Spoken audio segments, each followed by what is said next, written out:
저는 이제 2학년에서 3학년 하고 같이 선후배 사이로 알던 사이예요. 이 을 어느 날 갑자기 전화로 부르더라고요. 점심시간에. 그 뒤에 이라는 그 아파트가 옛날엔 있었고 그 뒤에 작은 정자가 있는 놀이터가 있었어요. 그쪽으로 부르더라고요. 갔더니 거기에 랑 그 이 같이 앉아 있더라고요. 근데 제가 가자마자 그때부터 때리기 시작하더라고요. 어떤 이유에서인지 제가 맞았는지는 이유도 지금껏 모르고 그냥 1시간 반 동안 계속 따귀를 맞았던 것만 기억합니다. 자, 뭐 들으신 것처럼 뭐 제보자의 주장입니다만 묻지마 폭행을 당했다. 네, 20년 전인 2004년 8월에 있었던 일이라는 겁니다. 당시에 제보자는 고등학교 2학년의 남학생이었고요. 이 S모 배우, 여배우입니다. 이 여성 배우는 고등학교 3학년, 이 둘이 선후배 사이였고요. 평소에 알고 지내던 사이였습니다. 그런데 어느 날 제보자가 이 여성 배우로부터 연락을 받습니다. 점심시간에 잠깐 그 학교 뒤에 있는 아파트 놀이터로 나와라 라는 내용이었습니다. 그래서 나가보니까요. 다른 학교 뭐 여학생이랑 그 여성 배우, S모 배우가 나란히 앉아 있습니다. 그리고 제보자가 도착하자마자 이 여성 배우가 뺨을 때리기 시작을 한 겁니다. 막으려고 하면 손 내리라고 한 뒤에 폭행을 이어갔고요. 이게 1시간 반이 이어졌다는 겁니다. 이 중간에 다른 선배랑 뭐 친구들이 도착해서 말리기도 했지만요. 그때마다 S씨는 안 때릴게 이렇게 하면서도 말리는 거 중단하는 순간마다 다시 뺨을 수차례 때렸다는 겁니다. 이 당시 제보자는 내가 왜 맞는지 그 이유도 모른 채로 결국 며칠 동안 이 팅팅 부은 얼굴로 그 S씨만 보면 피해 다니면서 살았다고 합니다.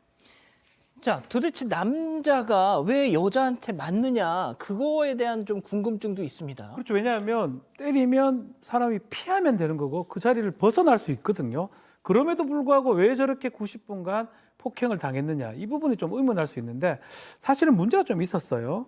3학년 선배였던 이 S 배우 선배고 본인은 이제 후배인데 반항하기 어려운 상황이 있었어요. 그게 뭐냐 하면 이 여배우의 남자친구가 소위 말하는 일진, 이 남자친구가 제일 잘 나가는 선배였고 이 제보자도 이 남자 선배하고 좀 잘 지내는 상황이기 때문에 혹시나 이 잘 나가는 남자친구한테 혹시나 잘못 보일 수 있기 때문에 여자친구를 건드리게 되면 가만히 있을 수밖에 없었다라고 얘기를 합니다. 다음에 이 여배우 S는 또 다른 학교 폭력 사건이 연루가 돼서 다른 고등학교로 전학을 갔고요. 제보자는 이 폭행에 대해서는 어떠한 사과도 듣지 못한 채 연락이 끊겼다고 합니다. 자, 무려 20년 전 일입니다. CCTV가 남아있을 리도 없고 그때 당시 뭐 신고도 하지 않았기 때문에 관련 기록이 없는 상황인데요. 자, 저희가 어떻게 이 주장을 믿을 수 있을까? 자, 제보자는 당시 그 해당 여배우와 사귀었던 남자친구와 최근에 통화했던 내용을 증거로 보내줬습니다. 잠깐 들어보시죠. 3학년을 2학년이 때리면은 3학년 선배들이 가만히 놔둘까요? 이 3학년은 무시하네? 라고가 나오겠죠. 하극상이잖아요. 그리고 그때는 라는 사람이 우리 학교에서 가장 잘 나가는 남자친구가 있었는데 제가 거기다 대고 어떻게 그렇게 반항을 할 수 있으며 근데 이제 너를 비롯한 뭐 걔에서 피해를 받은 사람은 명백히 있어 보여. 근데 걔가 자기 잘못한 건 당연히 너한테도 피해를 줬고 시간이 오래 지났음에도 트라우마가 됐으니까 내가 그래서 이렇게 너가 진행하려고 마음을 먹었다라는 거에 사실 뭐라고 말을 못하겠는 게 그런 거지. 그러니까 이 해당 여배우가 20년 전에 사귀었던 그 소위 잘 나가는 남자친구도 지금 제보자와의 통화에서 그 제보자의 주장을 그렇게 부정하지는 않습니다. 네, 대충 그때 상황을 기억을 하고 있더랍니다. 그리고 그거 과정에서 그러니까 자신의 당시로서는 여자친구였던 그 배우가 폭행하는 걸 말리기도 했다라는 겁니다. 그래서 여기에 대해서 명백하게 사실이 있는 것 같다라는 부분도 얘기를 하고 이게 만약에 공론화가 되면 공식적으로 좀 사과를 제대로 했으면 좋겠다는 입장을 지금 이 제보자에게 당시의 남자친구도 밝혔다라는 거고요. 제보자는 이 당시 그 남자친구 말고 다른 동창들에게도 몇몇에게 연락을 했다라고 합니다. 그랬더니 이제 자신 말고도 피해자들이 또 있다라는 거예요. 그리고 증거까지도 있다고. 그래서 이게 자기가 이걸 공론화시킬 경우에 여러 가지 얘기가 나올 수 있다라는 입장을 전달을 해온 겁니다. JTBC에. 자, 보통 이 10수년이 지난 학폭 사건에서 항상 나오는 질문이 있죠, 교수님. 왜 이때 터뜨렸느냐? 네, 왜 그렇습니다. 이때 주장하느냐? 일단 제보자는 고등학교를 졸업하고 한 뭐 6개월 후에 미국으로 건너갔다고 합니다. 그래서 뭐 한국 드라마나 한국 예능을 이제 많이는 보지는 않았고요. 예전에 그 배우를 한다는 얘기는 들은 것 같은데 뭐 시간이 한참 지났기 때문에 그리고 아주 유명한 사람은 아니었기 때문에 그냥 그만뒀겠거니 이렇게 생각을 했대요. 그리고 이렇게 있었는데 갑자기 예능 클립을 봤는데 거기에 나오고 있었어요. 그러니까 좀 이제 요즘 들어서 굉장히 인기가 많아진 그런 배우기 때문에 이제 요즘 예능에 많이 나왔죠. 그래서 인기가 있는데 그 모습을 보자마자 정말 손이 덜덜덜덜 떨릴 정도로 이제 충격을 받았고 이 S 씨가 상처 입은 피해자들을 잊고 지내는 것 같아서 이대로는 안 되겠다라는 생각이 들어서 이렇게 제보를 하게 되었다고 합니다. 제가 직접 이 제보자분하고 통화를 했는데요. 정말 많은 고민 끝에 저희한테 연락을 주셨더라고요. 그동안에 뭐 우여곡절이 있었는데 원래는 저희한테 제보를 하실 생각이 아니었다고 합니다.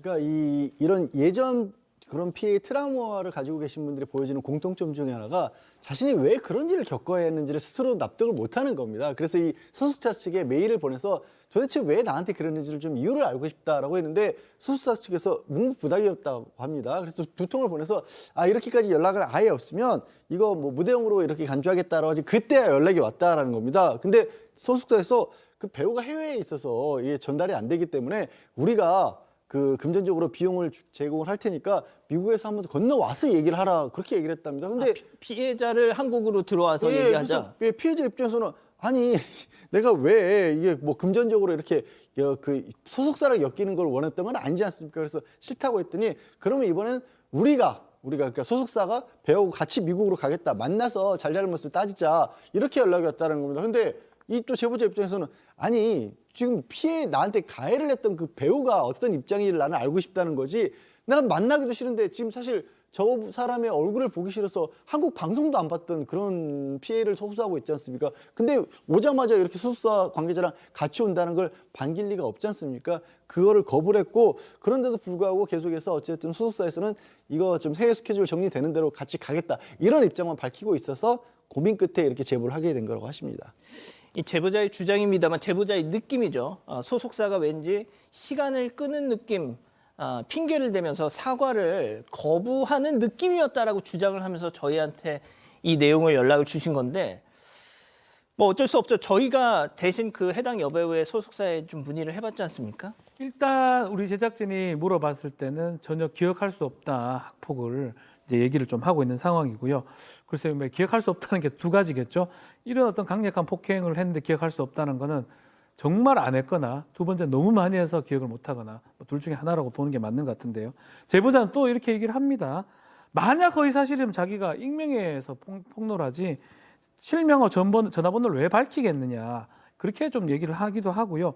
금전적 보상이나 배상을 바라는 게 아니고 원하는 거는 왜 그렇게 때렸는지 그리고 진정성 있는 사과 이것을 바란다라고 저희한테 밝힌 상황입니다. 배우 김희열아 씨가 중학교 재학 시절 당시에 일진 모임인 이른바 빅상제 멤버였다 이런 내용이었습니다.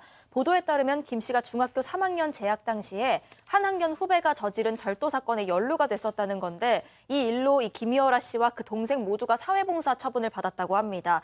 다만 이 사건에 대해서 김 씨는 그때도 지금도 내가 시킨 것이 아니고 그러니까 내가 절도를 하라고 후배에게 시킨 것이 아니고 집안 사정이 어려워서 그 당시에 내가 집안 사정이 굉장히 어려워서 후배가 날 도우려고 자처한 거다 이렇게 설명을 하고 있습니다. 또 후배 당사자도 그렇게 설명을 하고 있습니다. 하지만 김 씨에 대한 학폭 의혹은 이뿐만이 아니었습니다. 다수의 제보자들은 김 씨가 일진 모임인 이른바 빅상지에 속한 멤버였고 자신들에게 담배 심부름을 시키거나 돈을 빼앗아서 노래방에 간 적이 있다 이렇게 주장을 했습니다. 빅상지, 그러니까 빅 더하기 상지예요. 네. 이 뭡니까 이게? 상지는 다니던 학교의 이름이고요. 빅은 그냥 영어의 빅입니다. 그래서 빅상지라고 중학교에 뭐 일진 모임 뭐 쉽게 말씀드려서 좀 논다고 하는 친구들끼리 만든 모임이고 그때 당시에 이 모임의 카페에 희열아 씨가 실제로 뭐 활동하면서 남긴 글도 아직도 있다라고 합니다. 그리고 본인도 저기 소속돼 있다는 건 인정을 했어요. 그리고 저 모임에서 뭐 다른 학생들에게 돈을 뺏고 이런 것들도 있었던 모양입니다. 다만 이 뭐 김희열아 씨 같은 경우는 본인이 뺏긴 적은 있어도 언니들이 갑자기 뭐 돈 마련해와 그래서 이렇게 마련하고 친구들끼리 돈을 모아준 적은 있어도 내가 다른 친구들로부터 돈을 뺐거나 때리거나 한 적은 없다. 다만 내가 맞은 적은 있다, 언니들한테. 그렇게 밝히고 있습니다. 제가 교수님께 잠시 후에 다시 여쭙겠습니다. 자, 그런데 이렇게 학폭 의혹이 나온 이후에 이게 어제 저희가 전해드릴 때까지만 해도 네. 말이죠. 그때 이제 반론이 안 나왔었는데 완전 부인을 합니다. 그렇죠. 소속사 입장문이 좀 나오는데요. 입장문은 일단은 이 폭력이나 이런 일진 이 제목과 달리 김희열아가 일진 활동을 인정한 적도 없고 일진 그 활동을 한 적도 없다. 폭력에는 특히 가담한 적이 없다라고 지금 얘기를 하고 있고요. 또 빅상지 얘기를 좀 합니다. 빅상지가 일진 모임은 아니라고 합니다. 평범한 학생들도 많았고 이 제보자들은 또 오해를 풀고 김희열아한테 사과를 했으며 언론사에 이 사실을 알렸다라고 얘기를 합니다. 김희열아 역시 비슷하게 얘기를 해요. 제보자가 내게 이제 오해가 있었다고 사과를 했고 기자들한테 이 내용을 했는데 그건 다만 제보자 좀 많았다고 합니다. 누가 정말 어떻게 오해가 풀렸는지 이 부분에 대해서는 제대로 얘기를 하고 있지 않습니다. 자, 보통 이런 일이 나오면 정말 막 나도 당했다 하면서 팍팍팍 막 지금 나오잖아요.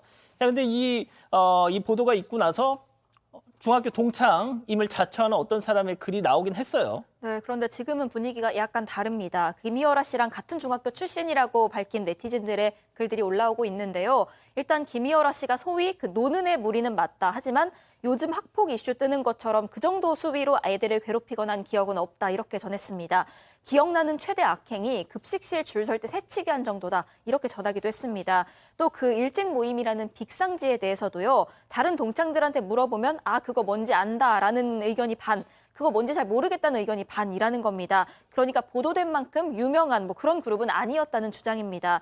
또 다른 SNS에서도 댓글을 살펴봐도 비슷한 주장들이 이어지고 있습니다. 한 네티즌은요. 나도 같은 중학교 나왔다. 문제 일으키는 애들 무리는 따로 있었고 김희열아는 그 정도까지는 아니었다. 좀 안 됐다. 이런 반응이었습니다. 자, 들으신 것처럼 팽팽히 맞서고 있죠. 그럼 여기서 두 번째 사건 체크포인트 짚어보죠. 손편지입니다. 자, 이렇게 팽팽한 가운데 또 재반박이 나온 거예요. 4개월 전에 김희열아 씨가 이거를 보도한 언론사에 손편지를 직접 썼더라고요. 그 기자에게. 그리고 그 내용은 뭐냐면 내가 과거에 그런 어떤 행동들이 있다. 하지만 그 물에 우두머리라 이렇게 할 만한 행동은 하지 않았다. 그래서 전혀 상상도 못했었고 어떻게 보면 억지로 주변 친구들을 강압적으로 대한 적도 없었다라는 것이고요. 다만 과거에 본인이 깨닫지 못했지만 주변에 상처를 줬을 수도 있는 거 아니냐. 그래서 그런 부분들을 좀 반성하고 자책하는 시간을 보냈다.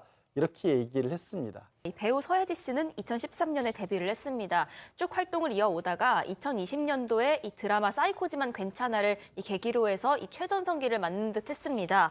그런데 이 2021년 4월에 전년인이었습니다. 이 당시에 이미 이 배우 김정현 씨를 가스라이팅했다. 이런 의혹이 불거집니다. 한 매체를 통해서 2018년도에 두 사람이 연인이었을 당시 이 주고받은 메시지 내용이 뒤늦게 공개가 됐는데요. 김정현 씨를 김딱딱 씨라고 칭하면서 스킨십, 로맨스, 노도, 딱딱하게 해라 뭐든 딱딱하게 행동 잘하고 있냐 이렇게 지시하는 내용이 담겨 있었습니다. 당시 김정현 씨는 여기에다가 딴짓 안 한다, 너만 내 손을 만질 수 있다라고 답하기도 했고요. 실제로 일터에서 이 말을 지켰습니다. 드라마 제작 발표회 당시에도 김정현 씨가 그 당시 상대 배우이던 서현 씨가 팔짱을 끼려 하는데 이걸 무안할 정도로 거부하고 행사 내내 무표정으로 일관하고 이렇게 분위기를 싸늘하게 만든 바가 있었습니다. 그 당시 김정현 씨가 건강상의 이유로 드라마에서 하차한다고 밝혔었는데 사실 그 배우가 서예지 씨다 이렇게 지목이 돼서 논란을 낳기도 했습니다. 하지만 소속사는 당시에 연인 간에 흔히 있을 수 있는 애정 다툼이었다라고 일축하기도 했습니다. 자, 그 딱딱하게 아까 그 영상 보셨지만 저때 참 진짜 어떻게 저런 게 가능할까 막 되게 그랬잖아요. 그게 연인 간에 있는 일이냐, 과연 저희 평범한 얘기냐, 가스라이팅이냐 되게 얘기가 많은데 근데 거기서 그치질 않고 굉장히 많은 의혹들이 제기가 당시에 됐었습니다. 학교 폭력이 더 제일 먼저 나왔고 초등학교, 중학교 때 주변에 이제 있는 학생들을 굉장히 심하게 대우를 했다라고 이제 조심스럽습니다만 어쨌든 이 주변에서 심지어 때리면 거의 날아가다시피 했다. 굉장히 심하게 폭력을 행사했다라는 의혹 제기도 있었고요. 이건 물론 소속사에서는 다 사실 무근이다라고 했었고 학력 위조 의혹에 또 휩싸였습니다. 원래는 스페인에 있는 명문대에 입학했다가 연예인이 되기 위해서 휴학을 했다라고 했는데 아예 그런 사실이 없다. 그러니까 이것도 학력 위조 아니냐라고 하니까 여기 대해 소속사는 사실 입학 허가를 받았는데 이게 한국 활동을 시작하는 바람에 학교를 입학하지 않은 거다. 휴학은 아니지만 아예 그 근거가 없는 얘기는 아니었다라고 했고 문제는 성년이 된 이후 그러니까 연예인으로서 활동을 한 이후에도 주변의 스태프들에게도 갑질을 했다라는 의혹도 제기가 됐어요. 저거는 뭐 좀 좋지 않은 욕설을 한다거나 뭐 심부름을 시키어서는 안 될 것들 시키고 이렇게 몸만 살짝 부딪혀도 어디 감히 배우 몸을 부딪히게 하냐 너도 맞아봐라 뭐 이런 식으로 주변에 갑질을 했다라는 그런 여러 가지 의혹들이 제기가 됐었던 거죠. 예, 지금 말씀드린 거는 당시 뭐 나왔던 의혹들, 얘기들을 그냥 전해드리는 겁니다. 이래오니까 그때 막 광고계에서 다 커트됐었단 말이죠. 그렇죠. 이제 손절을 한 그런 상황이 됐는데요. 이제 지금 서예지 씨 같은 경우는 그 당시에 주얼리, 아이웨어 그리고 이제 패션 뷰티, 건강식품, 뭐 게임, 웹소설 막 여러 군데에서 광고 모델로 활약을 했었죠. 그러니까 이제 이 사건이 터지니까 광고업계에서는 이 서예지 씨 사진 영상을 내리면서 이제 서예지 지우기에 나섰는데 왜 그러냐면 이 광고 모델이 실제로 뭐 사회적 물의를 일으켜가지고 브랜드 이미지에 부정적 영향을 줄 경우에는 그 더 이상 그 광고를 하기 어렵지 않습니까? 예. 그러니까 위약금을 물어내야 된다. 그래서 당시에 그 돌던 얘기로는 현재 모델로 있는 브랜드한테 손해배상 그리고 위약금을 청구할 경우에 아마 수십억에 이를 것이다라는 그런 얘기까지 돌았습니다.